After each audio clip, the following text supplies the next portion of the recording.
Cada vez que voy paseando por las grandes avenidas de Madrid, se me viene a la cabeza lo que pasó el 28 de abril, cuando de repente todos los semáforos empezaron a dejar de funcionar. Entré en una farmacia y no me podían vender ningún medicamento, ni siquiera pagando en efectivo, y después llegué a mi casa y me encontré con la sorpresa de que tuve que subir 8 plantas hasta el último piso por las escaleras.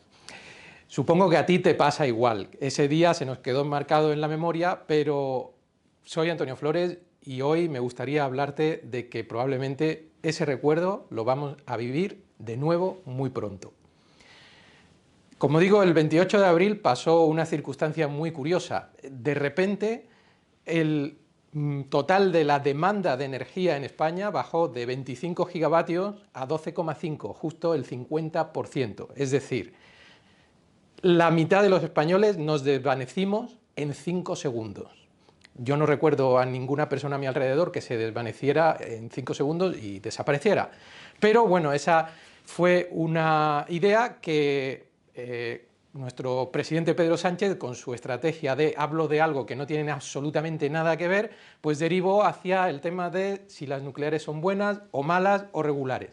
Es como si de repente hay un accidente en cadena en la M30 y empezamos a decir que todo eso es por culpa de que los vehículos eléctricos son buenos o son malos. Absolutamente nada que ver. Pues esta deriva que llevó nuestro presidente y que le siguieron un montón de followers, que los tienen todos los partidos, incluso hay gente que son followers del presidente y ni siquiera lo saben.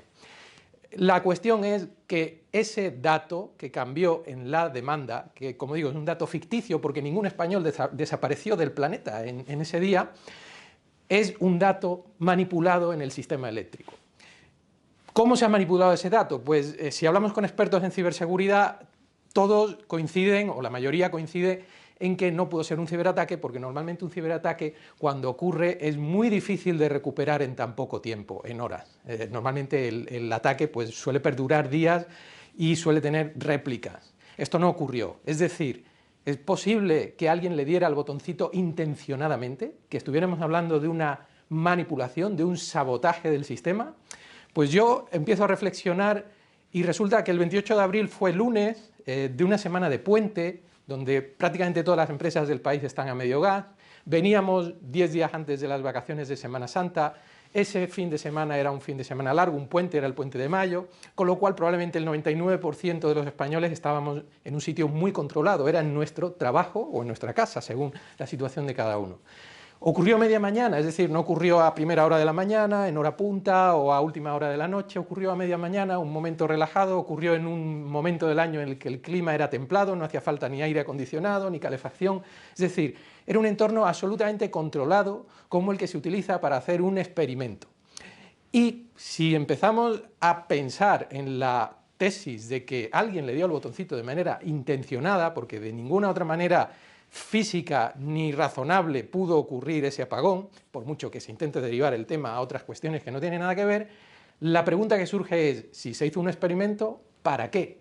¿Quién y por qué? De hecho, hay una pregunta también que a mí me surge, que es ¿por qué en el minuto 1 después del apagón apareció el CNI en red eléctrica? ¿Por qué no apareció la Brigada de Delitos Informáticos de la Guardia Civil, que es la que normalmente actúa cuando hay un ataque, un ciberataque a una empresa?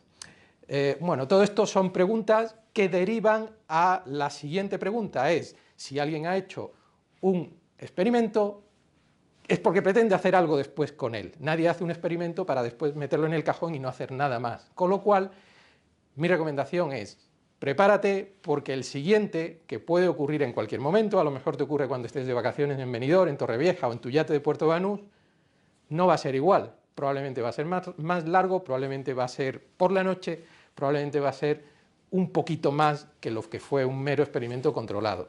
Así que aprovisionate de pilas, aprovisionate de un transistor, agua mineral y billetes. Ten billetes en el bolsillo porque cuando ocurra de nuevo, no sabemos si va a ser en este verano. Mi opinión es que podría ser a la vuelta, cuando estemos en la vuelta al cole, pero quién lo sabe. Alguien le dará el botoncito cuando a él le apetezca.